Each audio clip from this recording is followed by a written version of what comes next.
Hola mis queridos suscriptores, mi gente youtubera, en el día de hoy vamos a hablar de la metamorfosis de la mafia en Norteamérica. Si comparásemos a la mafia siciliana con un virus, podríamos decir que el virus original terminó fracasando cuando se inoculó en América en su forma original.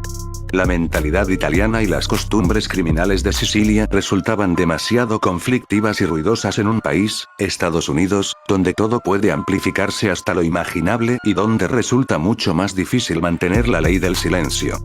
Si la mafia estadounidense sobrevivió fue solamente porque el virus original mutó en un organismo más complejo, más adaptado al nuevo entorno. Requeriría todo un libro explicar esta evolución, pero aquí seremos más breves y nos bastaremos con algunos episodios clave que nos muestran por qué los mafiosos italianos descubrieron que no podían seguir comportándose igual al otro lado del Atlántico. Acto primero. En América la gente habla. 12 de abril de 1909. Antigua Catedral de St. Patrick de Manhattan. 200.000 personas se congregan para despedir a Giuseppe Petrosino, el gran héroe de los inmigrantes italianos de Nueva York, que acaba de morir. Petrosino no es un actor, ni un jugador de béisbol, ni siquiera un boxeador famoso. Es un teniente de policía que ha intentado liberar a miles de trabajadores y pequeños comerciantes del yugo de la mano negra, una extorsión importada de Sicilia y ejercida por grupos de criminales en todos los barrios italianos de las principales ciudades estadounidenses. Pocos se libraban de la mano negra. En cuanto un inmigrante italiano lograba salir adelante y ganar algo de dinero, recibía una carta amenazante reclamando una parte, firmada con el dibujo de una calavera, un cuchillo, un revólver humeante o la impresión de una mano embadurnada de tinta negra. Los principales objetivos del chantaje eran los negocios, las tiendas y las pequeñas empresas, pero también muchos obreros y asalariados. De hecho se estima que alrededor de un 90% de los inmigrantes llegaron a ser extorsionados. Si no accedían a pagar, las consecuencias podían ser terribles. Una paliza y unos cuantos huesos rotos, el incendio de su negocio o su hogar, incluso el secuestro y asesinato de ellos o de alguno de sus familiares. Las historias que se contaban en la calle y que ocasionalmente saltaban a la prensa eran escalofriantes. Ciudadanos que aparecían asesinados dentro de un barril, o peor aún, tétricos ejemplos de crueldad como el secuestro del hijo pequeño de un comerciante que sería devuelto a su familia dentro de una cesta descuartizado. Historias que nos dicen cuál era el estado de pánico en el que vivía la mayor parte de inmigrantes italianos a principios del siglo XX. Incluso el famoso tenor italiano Enrico Caruso fue víctima de la mano negra. Cuando se disponía a actuar en Nueva York, una banda local decidió que el cantante tenía que aportar su cuota como todo el mundo. Caruso recibió la correspondiente carta amenazante y, asustado, accedió a pagar. Un tremendo error. Solamente consiguió que empezasen a llegar más cartas pidiendo cantidades todavía mayores de dinero. Finalmente se decidió a acudir a la policía, pero tuvo que llevar escolta a raíz de aquello hasta prácticamente el fin de sus días. El teniente Joe Petrosino, nuestro hombre, había visto cómo la mano negra reinaba en las calles mientras la policía apenas se inmiscuía, y consideraba aquel chantaje un asunto de inmigrantes.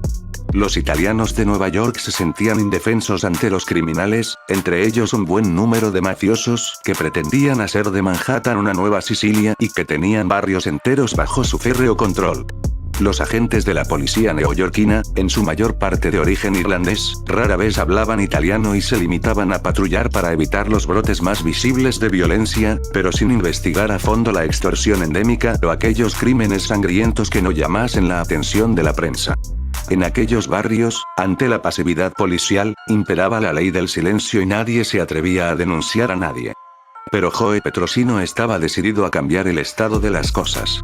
Y lo hizo, en solamente unos meses. Cuando hubo conseguido hacerse un nombre en su profesión, labrándose el respeto de sus superiores, incluyendo a Theodore Roosevelt, por entonces comisario de la policía, solicitó crear un cuerpo especial formado por agentes italoamericanos, cuyo objetivo sería el de acabar con la mano negra.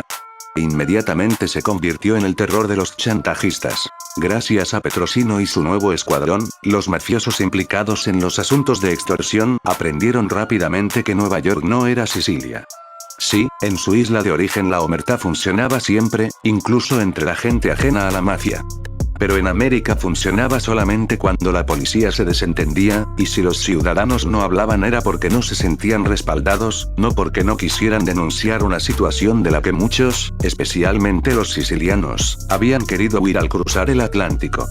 Cuando en 1908 el teniente Petrosino se puso manos a la obra, los inmigrantes comenzaron a responder positivamente a sus peticiones de colaboración. El heroico teniente no reparó en esfuerzos.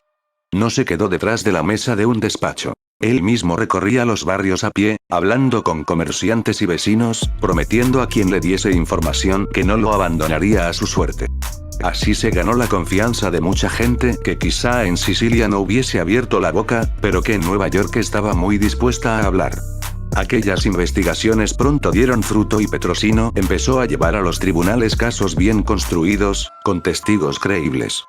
Casos que en un alto porcentaje terminaban con los malhechores en la cárcel o en un barco de vuelta a Italia. Entre sus mayores logros, por ejemplo, estuvo la inmediata deportación a Sicilia del importante jefe mafioso Vito Cascioferro, quien ya había echado raíces en Nueva York. Naturalmente, los criminales italianos y muy particularmente los mafiosos sicilianos de Manhattan declararon a Joe Petrosino su enemigo número uno. Lo consideraban especialmente peligroso porque era honrado y porque no podían comprarlo ni chantajearlo. Soñaban con enviarlo a la tumba. Sin embargo, sabían que asesinar a un policía en suelo americano podía traerles muchos problemas, porque las autoridades estadounidenses, al contrario que las sicilianas, no estaban dispuestas a hacer la vista gorda ante algo así. Asesinar a un policía en Nueva York era, pues, tabú. En consecuencia, los mafiosos neoyorquinos estaban entre la espada y la pared. No podían matar a Petrosino, no podían amenazarle, no podían comprarle, era una guerra que tenían perdida. El esforzado teniente, sin embargo, les puso la ocasión en bandeja. Pensando que la policía neoyorquina necesitaba coordinarse con la siciliana para controlar el problema mafioso desde su mismo origen, planeó un viaje secreto a la isla mediterránea. No fue una buena idea. El viaje se filtró misteriosamente a la prensa el mismo día de su salida, y al poco de llegar a Sicilia murió tiroteado en una plaza de Palermo, donde los mafiosos sabían que las autoridades no iban a perseguir el crimen. Así, a balazo limpio, se apagaba la gran esperanza de los inmigrantes italianos de Manhattan. Petrosino regresó a su ciudad metido en una caja y el funeral que recibió, como decíamos, fue multitudinario. Sus esfuerzos fueron tan heroicos como breves, sí, pero no fútiles. La mafia le ganó la última batalla en vida, pero Petrosino continuó ganando batallas después de muerto, como el Cid. Puso de manifiesto que a la mafia no le interesaba comportarse en Estados Unidos como lo hacía en Sicilia, ejerciendo un tipo de extorsión rural que solo iba a causarles problemas. En Estados Unidos la ley podía funcionar y por tanto, podía haber ciudadanos que confiasen en la ley y estuviesen dispuestos a delatar a los extorsionadores. Ni el más temido de los mafiosos estaba en condiciones de impedir que en un barrio donde se apretujaban miles y miles de italianos alguno de ellos fuese a hablar con la policía. El asesinato de Petrosino fue una victoria pírrica para la mano negra y la extorsión directa sobre los ciudadanos de a pie estaba condenada a desaparecer. Los jefes mafiosos tenían otros negocios a los que dedicarse y no querían tener encima a un nuevo Petrosino entorpeciendo sus actividades. Los propios jefes mafiosos empezaron a limpiar las calles de chantajes innecesarios, cambiando la extorsión directa a los ciudadanos por una actitud de falso paternalismo. En la película El Padrino II podemos ver escenificado este cambio con la sucesión de poder entre Don Fanucci, ejecutor de la mano negra, y Vito Corleone. Ahora se trataba de intentar ganarse a la gente de los barrios haciéndoles favores, evitando además el asesinato de inocentes y otras barbaridades que pudiesen llamar la atención de la prensa y las autoridades. Las bandas que se empeñaban en seguir ejerciendo la mano negra, que las hubo, empezaron a cambiar o empezaron a desaparecer. Terminaron siendo absorbidas por lo que ya era el germen de la Cosa Nostra estadounidense, que en lugares como Manhattan iba creciendo en tamaño y poder, cada vez más centrada en fuentes de dinero alejadas del chantaje ciudadano. Los líderes de las antiguas bandas podían elegir entre renunciar a las prácticas de la mano negra y ponerse al servicio de la nueva mafia neoyorquina, o bien podían morir. La decisión era bien fácil. Como consecuencia, empezaron a surgir jefes mafiosos decididos a unificar el crimen italiano en cada ciudad, y particularmente en el epicentro de la mafia estadounidense, Nueva York. Las bandas sicilianas empezaron a transformarse en organizaciones, cada vez más ramificadas, donde empezaba a penalizarse el ataque injustificado a ciudadanos inocentes. Acto segundo. En la guerra todos pierden. Giuseppe Morello nació en el hoy legendario pueblo de Corleone, donde se inició en la mafia, pero tuvo que emigrar a los Estados Unidos para escapar de una condena carcelaria.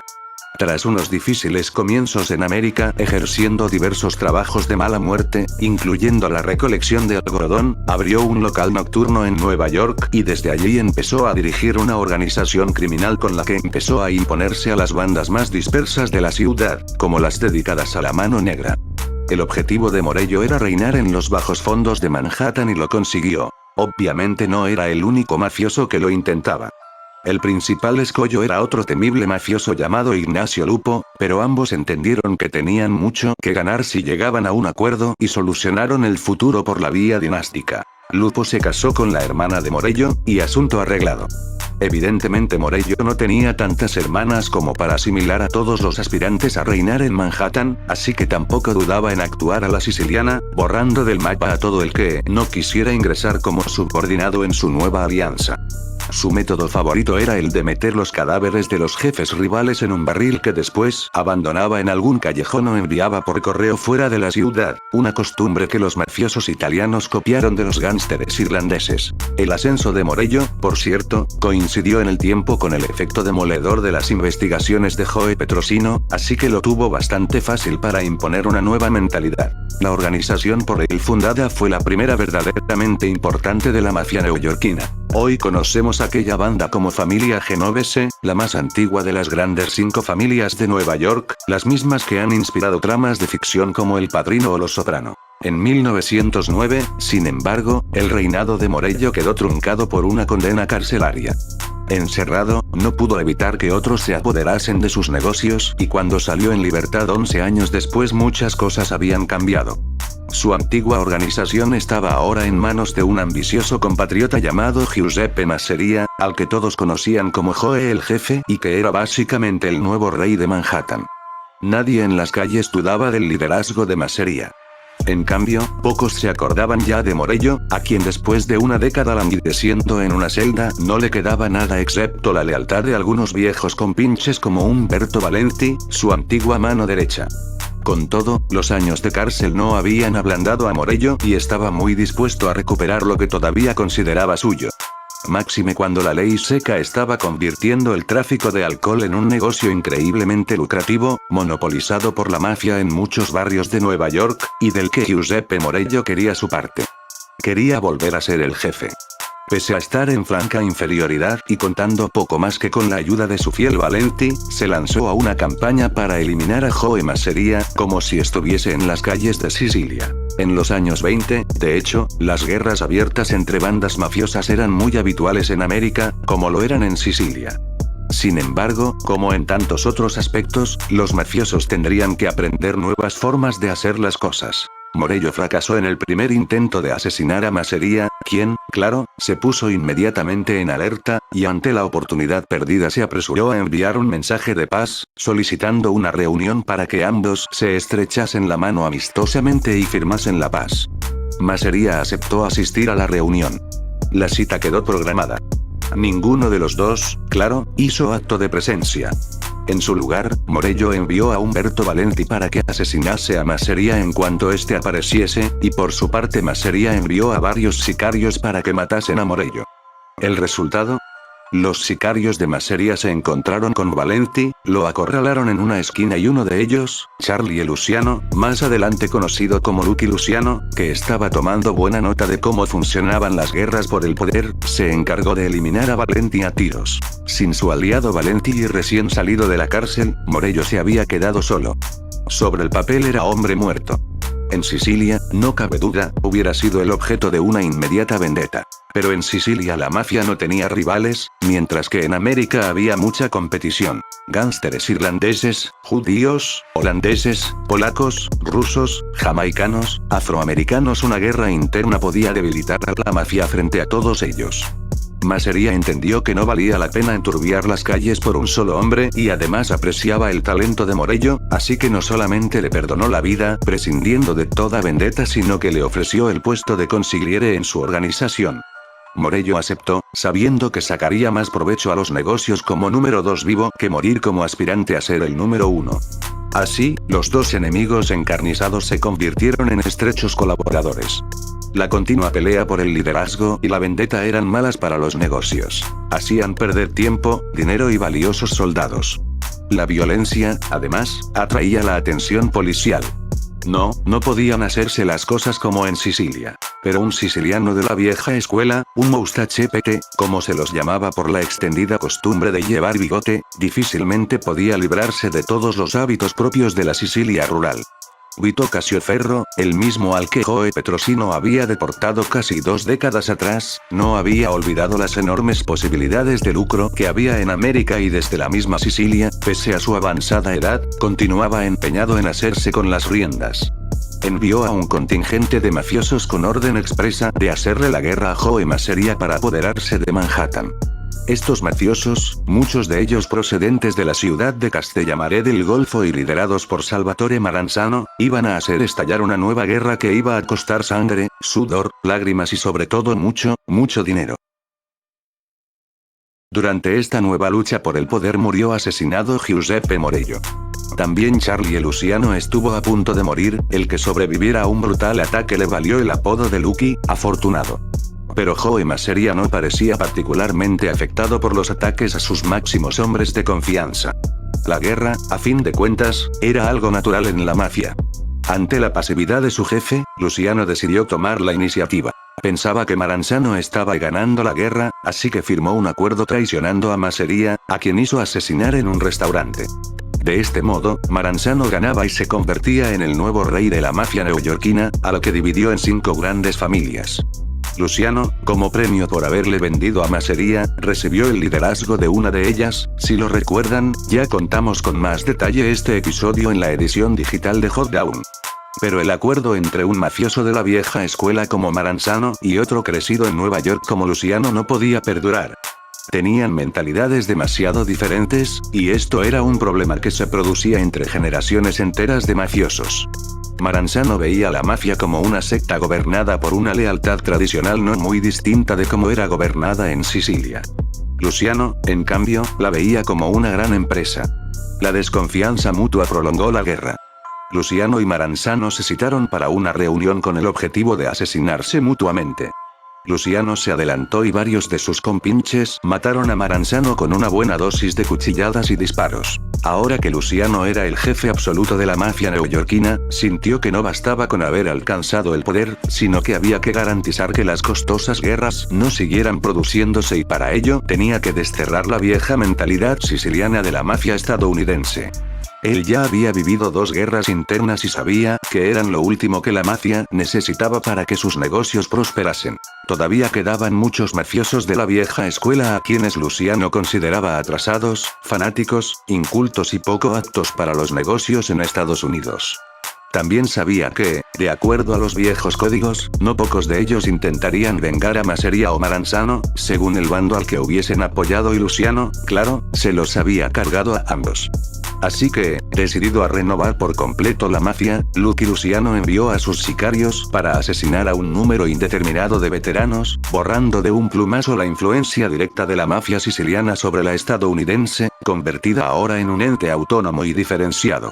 Después repartió el poder entre aquellos que veían los negocios de la misma manera que él y fundó un consejo directivo, la comisión, encargado de procurar que los conflictos entre familias mafiosas se resolviesen mediante acuerdos y consensos, no a tiros.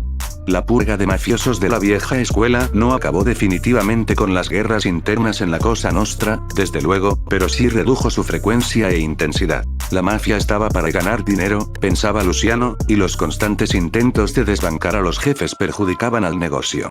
Las vendettas al estilo siciliano eran indeseables y debían ser solamente un recurso de última necesidad en casos que no se pudiesen resolver de otra manera. Como efecto de la revolución de Luciano, la Cosa Nostra vivió un período de estabilidad y solidez hasta entonces desconocido. Acto tercero. Una mafia que ya no es como la mafia. En 1963, los estadounidenses pudieron contemplar atónitos la retransmisión de un comité senatorial que investigaba al crimen organizado. Por primera vez en su historia, un miembro de poca importancia de la Cosa Nostra, Joe Valachi, hablaba públicamente sobre la estructura interna de la mafia. El público había asociado siempre al crimen organizado con la grandilocuencia casi hollywoodiense del famoso Al Capone, pero ahora descubrían un submundo repleto de secretismo, ceremonias de iniciación y juramentos vivamente descritos por Valachi para asombro de toda la nación.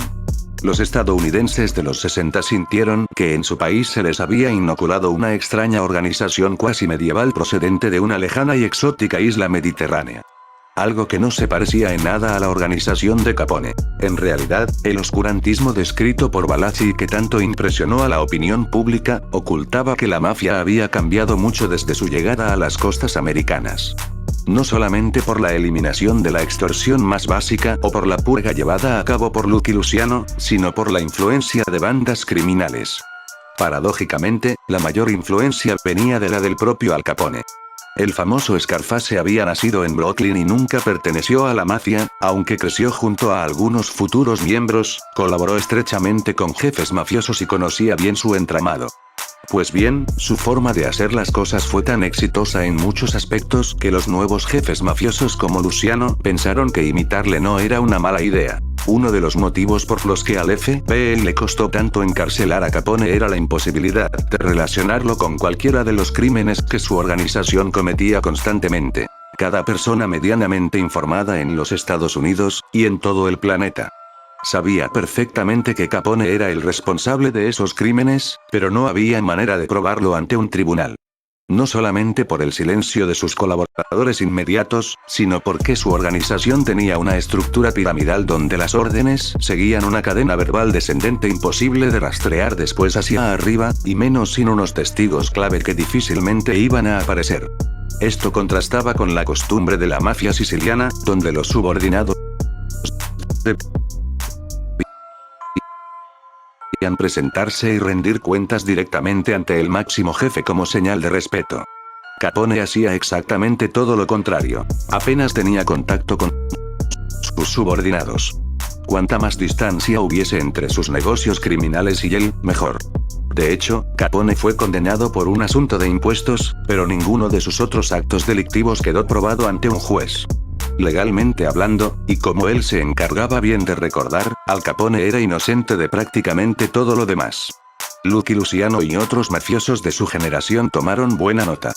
De hecho, Luciano estaba tan decidido a romper con la tradición mafiosa que pensó en abolir las famosas ceremonias de iniciación e incluso la necesidad de que los miembros de la mafia fuesen necesariamente de origen italiano, aunque sus subordinados le hicieron cambiar de idea, insistiendo en que el sentimiento de cerrada pertenencia ayudaba a estrechar los vínculos de lealtad. Esto era cierto, pero a la larga, como Luciano probablemente temía, la exclusividad de los clubes mafiosos contribuyó a su declive a partir de los años 70. Pero la organización de Capone, y del ejército del Imperio Romano, una aportación sui generis de Salvatore Maranzano, sirvió como modelo para una nueva mafia piramidal, en la que los jefes más exitosos fueron aquellos que menos contacto tuvieron con los subordinados.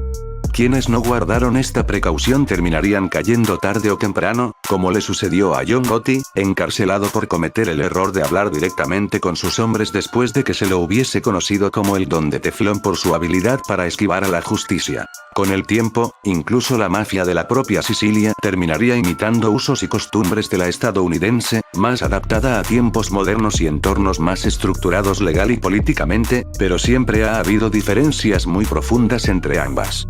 En realidad, poco queda en la Cosa Nostra estadounidense de aquella mafia original que intentó trasplantarse a sí misma allende el océano hace más de un siglo, y que en realidad terminó mutando hasta convertirse en un árbol distinto, que como todo árbol, cuanto más crece más alejada tiene la vanguardia de sus raíces.